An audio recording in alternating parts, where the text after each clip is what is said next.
किसे कहते हैं? इतिहास अतीत से लेकर वर्तमान के अध्ययन के बीच को हम क्या कहते हैं? इतिहास। क्या कहते हैं? इतिहास। तो कोई पूछेगा इतिहास का परिभाषा बताइए, तो अतीत से लेकर वर्तमान के बीच के अध्ययन को हम क्या कहते हैं? इतिहास कहते हैं। क्या कहते हैं? इतिहास। इतिहास ग्रीक भाषा शब्द से लिया गया, जिसका अर्थ होता है अन्वेषण। क्या होता है? अन्वेषण। अन्वेषण का अर्थ होता है पुरानी चीजों का क्या करना? अध्ययन करना। पुरानी चीजों का अध्ययन करना। पूछेगा इतिहास के पिता कौन है, तो हेरोडोटस। हेरोडोटस।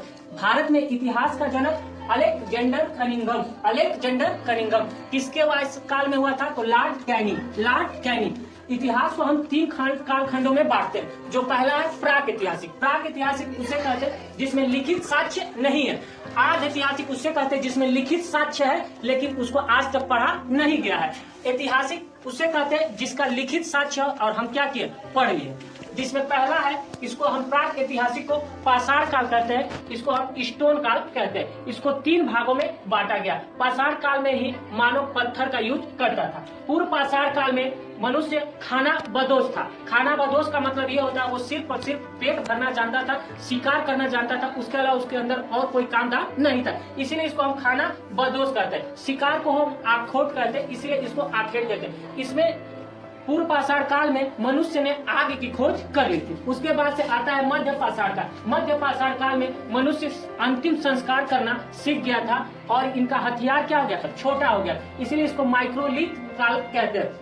उसके बाद से आता है उत्तर पाषाण काल, या इसको कहते हैं नव पाषाण काल। इसमें सबसे पहले आग की खोज हो गई थी। तो पूछेगा कि आग की खोज कब हुई थी, तो नव पाषाण काल। इसमें मनुष्य सभ्य हो गया था। इसमें मनुष्य खेती करना सीख गया था, घर बनाना सीख गया था और अपना अनाज ढोने के लिए पहिया का आविष्कार कर लिया था, जो पहिया पत्थर का होता था। उसके बाद से मनुष्य सर्वप्रथम पशु पाला था, जिसका नाम है कुत्ता। तो मनुष्य ने सर्वप्रथम कुत्ता पाला था। और मनुष्य ने जब कृषि की थी तो वो पाकिस्तान में सुलेमान और किरथर पहाड़ियों के बीच में की थी, जो सर्वप्रथम गेहूं और जौ की खेती की थी। उसके बाद से भारत में इलाहाबाद एक जगह है जिसका नाम है कोल्डिया, वहाँ धान की खेती की थी। इस काल को हम कौन सा काल कहते हैं? तो तांबा का काल। कौन सा काल? तांबा का, क्योंकि नव पाषाण काल में तांबा की खोज हुई थी और आग की खोज हुई थी। उसके बाद से आते हैं हरित तांबा का खोज सर्वप्रथम नव पाषाण काल और सिंधु सभ्यता के बीच में हुई थी। नव पाषाण काल बीत रहा था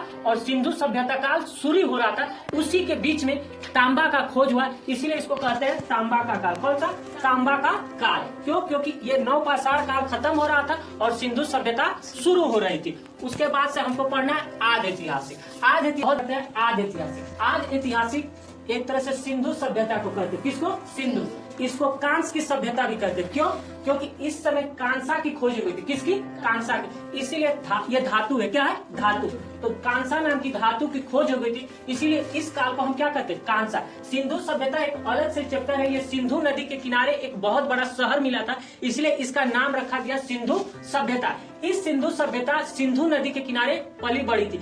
इसी सभ्यता के तरह एक और सभ्यता इराक में थी, जिस सभ्यता को हम बोलते हैं मेसोपोटामिया। मेसोपोटामिया ये टिग्रिस नदी के किनारे थी। किसकी? टिग्रिस। कोई भी सभ्यता आज तक जितनी भी पली बड़ी है वो नदी के किनारे ही पली बड़ी है। जैसे सिंधु सभ्यता यह एक शहरी सभ्यता थी। शहरी मतलब शहर में जो आज होए वो सिर्फ उस समय वहां। मेसोपोटामिया वह सभ्यता ग्रामीण सभ्यता थी। और आज देखो हम शुरू से ही शहरी सभ्यता है और वो लोग ग्रामीण थे, लेकिन आज वो शहरी हो गए और हम लोग ग्रामीण हो गए। समय के साथ जो नहीं चलेगा, समय उसको क्या कर देगा? बर्बाद कर देगा। तो सिंधु सभ्यता एक अलग से चैप्टर है, ये अलग चीज है। अगला हम जानते हैं ऐतिहासिक। ऐतिहासिक वह है जिसमें हमें लिखित साक्ष्य मिला था। क्या मिला था? लिखित साक्ष्य।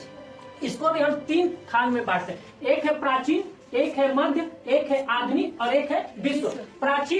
प्राचीन में बच्चा सोचता है कि हमारा जो इतिहास है वो प्राचीन काल से नहीं। हमारा इतिहास तो देखा जाए तो तीन है, प्राक इतिहास, आद इतिहास और ऐतिहासिक। ये ऐतिहासिक का ये क्या है? रूप है, एक खंड है जिसको हम बोलते हैं प्राचीन। तो लोगों को लगता है कि इतिहास यहाँ से स्टार्ट है। नहीं, इतिहास कहाँ से स्टार्ट है? प्राक ऐतिहासिक से। तो हम ऐतिहासिक को हम कब प्राचीन में आते हैं। और प्राचीन का क्या साक्ष्य है? तो पहला साक्ष्य इसका साहित्यिक, दूसरा साक्ष्य क्या है? पुरातात्विक, मतलब पुरानी चीज जैसे अभिलेख, मुद्रा, भवन। और विदेशी, हमारे उस समय विदेशों से भी लोग आते थे तो उनका यूनानी, हेरोडेटस, मेगनेस्टीन, टालमी, चीनी, फायान, हेवनसान, इत्स्यान, अरबी के लोग आए थे, अल्बर्नी, इब्नु बुत्ता, ये सब क्या है? विदेशी यात्री पढ़ना आते थे। आज ऐतिहासिक में लिखित साक्ष्य मिले थे, मतलब इसमें मनुष्य क्या होता? पढ़ना सीख गया था। इसको हम 3 या 4 खंडों में, कई लोग 3 खंड में बांटते हैं, कई लोग 4 खंड में। पहला हम बांटते हैं प्राचीन, दूसरा बांटते हैं मध्य, तीसरा बांटते हैं आधुनिक और चौथा बांटते हैं विश्व। प्राचीन काल को कैसे पता चला ये प्राचीन काल है? तो इसमें साहित्यिक, पुरातात्विक और विदेशी यात्रों का विवरण है। इसी के बारे में हम जब पढ़ेंगे तो प्राचीन, इसमें क्या पढ़ना है? तो गैर धार्मिक ग्रंथ, धार्मिक ग्रंथ। धार्मिक ग्रंथ वही था जिसमें ब्राह्मण और गैर ब्राह्मण, ब्राह्मण वो था वेद, उपवेद, वेदांत, महाकाव्य, आरण्यक। गैर ब्राह्मण वो थे जैन और बौद्ध। ये प्राचीन है। उसके बाद से मध्य, जिसमें अरब और तुर्की का जब आक्रमण हुआ तभी से हमारा क्या शुरू हो गया था?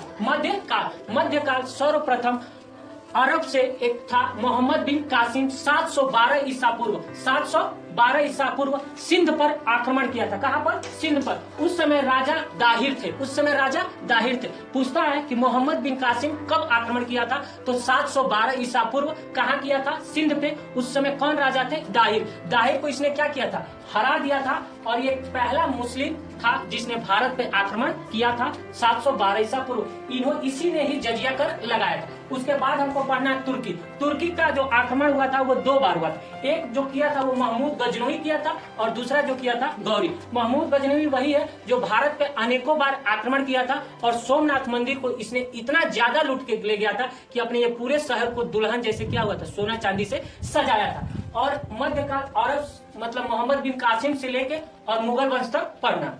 अगला है आधुनिक इतिहास। जब अंग्रेजों का इंटर होता है और अंग्रेज जब हमारे ऊपर शासन करने लगते हैं और जब तक हम आजाद नहीं होते तब तक के काल को हम क्या कहते हैं? आधुनिक काल। उसके बाद से विश्व इतिहास में हम पढ़ेंगे प्रथम विश्व युद्ध, द्वितीय विश्व युद्ध। कई ऐसे देश थे जिसमें पूर्ण जागरण की शुरुआत हो गई थी, जैसे फ्रांस था, इटली था, जर्मनी था, रूस था। इन्हीं सब के बारे में पढ़ना। ये हमारा क्या है? इतिहास है। तो इतिहास मुख्यतः 3 खंडों में बांटा गया है।